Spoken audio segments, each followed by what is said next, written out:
What is up, MFR'S? That means you're a Michigan Football Report watcher, MFR. This is the MFR, which makes you an MFR.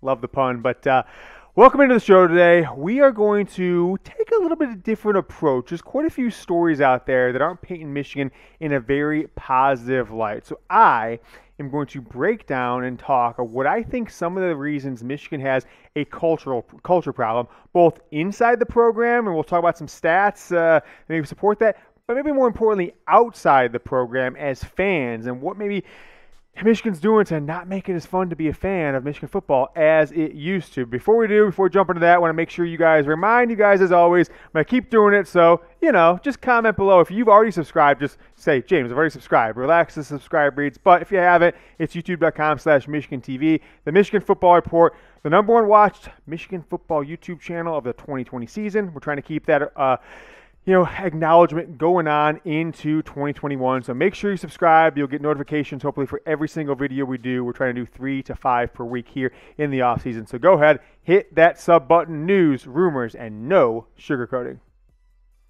It's the Michigan Football Report. I am your host, James Yoder from Chat Sports. We're going to break down the culture problem with the University of Michigan football team led by Jim Harbaugh. Talk about it inside and outside, and why so many players are leaving, why so many fans are getting upset, and what I think are the root causes of those issues. So let's kind of jump into it, let you know what I think, what I believe are the worst, most glaring stats that paint Michigan in a negative light, and go from there. So Michigan's had 61 transfers in the past 3 years. Let me repeat to you. 61 transfers in the past 3 years. When I saw that stat, after Xavier decided that he was no longer going to be a part of the Michigan football program, 61 transfers in 3 years, I was floored. Because frankly, for a lot of time, up until recent years, when teams have gotten kind of smarter about roster management, 60 players in 3 years, that would be an entire recruiting class. So you got 20 guys coming in, you got 20 guys going out every year to transfers, let alone graduation. This isn't guys leaving for the NFL. This isn't guys graduating. This is guys transferring out of the program. That is unprecedented, unexpected, and you can expect some more, because I think there are at least 2 guys who you as a fan, who I, leading the show, thought might contribute this year, that maybe didn't really get some play last year on the defensive side of the ball. I've heard about a linebacker, I've heard about a cornerback, I've even heard about a safety that might be transferring this year,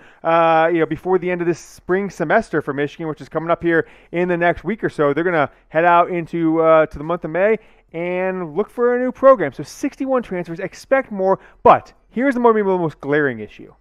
And why I am so upset about this is that is twice the number of Michigan's 2 biggest rivals, Ohio State and Michigan State. Both those schools have 31, so basically twice, right? 31 times 2, 62. Michigan is 61, nevertheless. Now, there are 2 schools in the Big Ten. Michigan is not in first place. Maryland and Penn State have 62 transfers. Michigan is 61. So there's some more problems going on at those schools, it would seem, than Michigan. I don't know what's going on at Penn State. Right, they've had some success in the field, equal, maybe slightly better than Michigan over the past 6 years because they have that one Big Ten title in 2016. But remember, Maryland only has 1 more transfer than Michigan, and they had a player die while training, a coach be fired from it, a coaching staff be put through the ringer for their training regimen, an athletic training team get fired or scrutinized by basically the entire country. They have 62, Maryland does. Michigan, 61. So that, to me, is a shocking revelation. Talk about some other national schools around the country.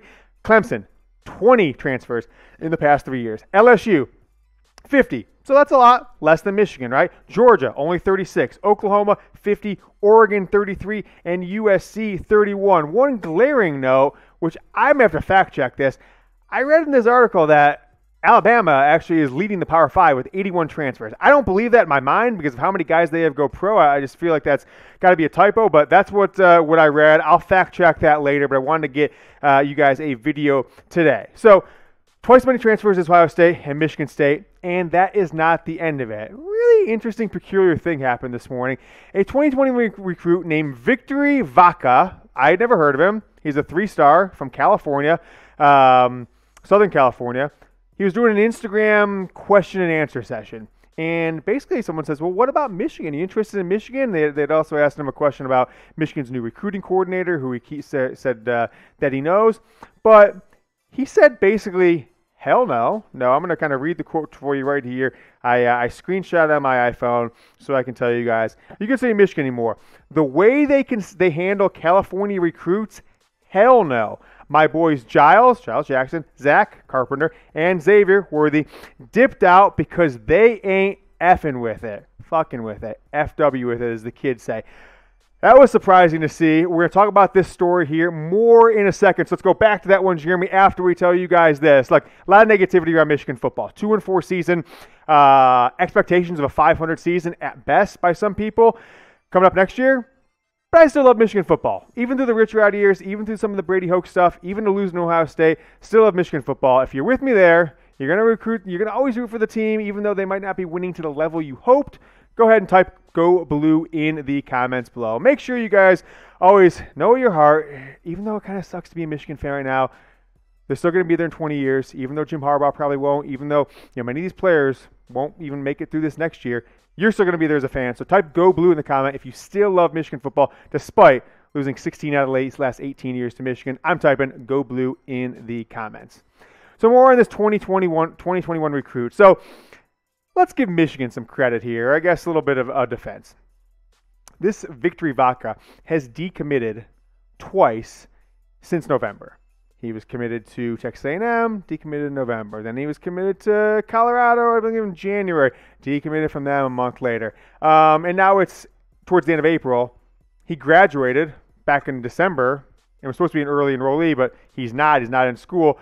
So I don't necessarily give what he says a ton of credibility. He seems kind of like a flip-flopper, and he seems to be part of this culture of things don't go my way, I decommit, I transfer. I would bet, I don't know anything about the kid, and I apologize to him if he ever comes across this clip and disagrees with it. But I would bet, based on history, that someone who talks bad about other schools, supports all these players that are transferring out of Michigan, and decommits, not even in school, sitting out a semester for no reason. I would bet that he'll transfer once or twice in his college career, no matter what school he goes to. Certainly won't be Michigan. And I don't necessarily think you'll call that a problem of the school he goes to. I think it may be more of a entitled generation, don't get what they want, asked a little bit too much, asked to work hard, asked to put their head down, and they just want to flee at first sign. Those problems won't go away as you're an adult. Victory Vaka, 3-star defensive tackle from Westlake High School in Southern California. But I wish you the best with that. But I think this is the biggest concern I have that I talk to people about lately. Michigan makes it hard to be a fan right now. It didn't used to be this way. If you are in your late 20s, 30s, 40s, or older, you remember when Michigan did things that nobody else did. I remember my parents talking to me about the 70s, how Michigan was the first school to they would send out season tickets applications to every person who lived in the state. I haven't heard about anything like that. Frankly, the season ticket waiting list, which was so cool to be on, for a lot of people for years. You had to wait 10 years. Anybody could get on the season ticket waiting list right now, right? Michigan had the first Nike contract, them in Florida State in the early 90s. Michigan had all the traditions. Michigan had Heisman Trophy winners in the 90s. They had awesome, the best stadium, the coolest uniforms, all these things. And the rest of college football has caught up with a lot of that, and they're not doing things that make it fun to be a fan. And what do I mean by that? We'll talk about a few other things. Jimmy, why don't we skip to the no spring game part of the show, because I think I want to talk about that more than the next topic here. What have we seen recently from Jim Harbaugh? No spring game this year. No fan day. Do you remember 15, 20, 30 years ago, if you're old enough to remember that, when Michigan would let you come in the stadium for free for spring football game every single year, rain, shine or time, and then later in the summer, they'd have all the players in uniform. You could take a picture with Tom Brady, Drew Henson, Brian Griese, Chad Henne, Mike Hart. You could do that. That doesn't happen anymore. It hasn't happened in years, right? They have absolutely no access to media, and not just me. I'm talking about the blog boys, the people who spend their entire life focused on Michigan football. They haven't talked to anyone. They haven't talked to these Michigan football coaches. The new Michigan football coaches have yet to speak to the media. I'm talking about the 6 new guys, I think it is. Mike Hart, I think it's 6 new coaches out of 10. None of them spoken to the media. They're only letting them speak to Michigan's state-sponsored, a.k.a. School-sponsored, podcast with John Jansen, and those are going to be softball questions, alley-oops, like make you look good, make me look good. No other school gets away with that, right? You give access. You have a new coach come in. You have a new co-offensive coordinator, a new defensive coordinator. You're putting him out on radio shows. You're putting him on television. You're having him talk about the program, getting the fans excited so they want to spend money. They want to promote the program. And what happens on the internet these days, okay? I'll give you a little thing. Like, if you go and take your son or your daughter, or your parents take you to a fan day, and you meet the assistant coaches, you meet some players. A year later, that player is a starter, or even that season, he's the starting quarterback, starting running back, starting wide receiver, and he drops a game-winning touchdown pass, or he has a 12 for 25 game and throws 3 interceptions. I would guess that you are a little less likely to go to the internet, Twitter fingers, and trash that guy.